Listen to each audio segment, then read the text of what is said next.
Kitab kuno menyimpan ilmu, tapi tidak semua ilmu diciptakan untuk manusia. Beberapa manuskrip dipercaya membawa lebih dari sekadar kata-kata. Mereka membawa pengaruh yang merusak, bahkan menghancurkan. Beberapa pembaca melaporkan mimpi aneh, bisikan yang terus muncul, hingga akhirnya kehilangan kendali atas pikiran mereka sendiri. Inilah 5 manuskrip kuno yang menyebabkan kegilaan saat dicoba dibaca. Naskah ini ditemukan pada abad ke-20, tapi diperkirakan ditulis pada tahun 1400-an. Bahasanya tidak dikenal. Tak bisa diterjemahkan oleh manusia, bahkan kecerdasan buatan. Beberapa peneliti melaporkan mimpi buruk berulang setelah menatapnya terlalu lama.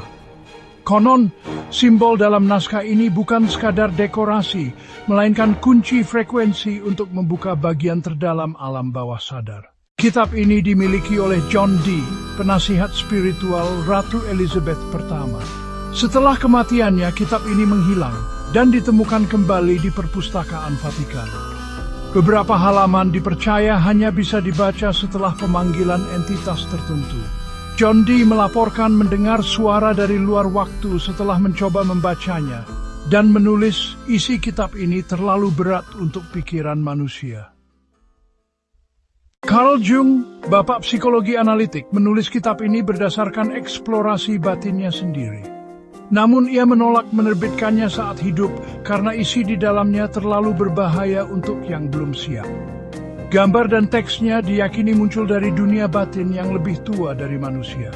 Beberapa pembaca melaporkan gejala psikotik ringan setelah mencoba memahami simbol-simbol dalamnya. Disebut juga sebagai kitab pemanggil iblis, Grand Grimoire ditemukan pada abad ke-16. Isinya, instruksi untuk menghubungi makhluk dari dunia lain. Namun banyak laporan pembaca merasa diikuti, mengalami halusinasi suara, hingga kehilangan kontrol emosi, hanya setelah membaca sebagian kecil teks aslinya. Kitab ini dikabarkan dikurung di ruang bawah tanah Vatikan. Tak boleh disentuh tanpa perlindungan spiritual. Meskipun sebagian percaya ini fiksi, banyak yang yakin Necronomicon benar-benar ada dalam versi tersembunyi. Kitab ini dikaitkan dengan makhluk bernama The Old Ones, entitas kuno dari luar realita. Setiap orang yang mengaku membaca versi manuskripnya melaporkan mimpi yang sama, langit merah, suara aneh, dan tubuh yang terhisap ke dimensi lain. Apakah ini hanya sugesti? Atau benar-benar pengaruh dari sesuatu yang tidak berasal dari dunia ini? Beberapa kata ditulis bukan untuk dibaca.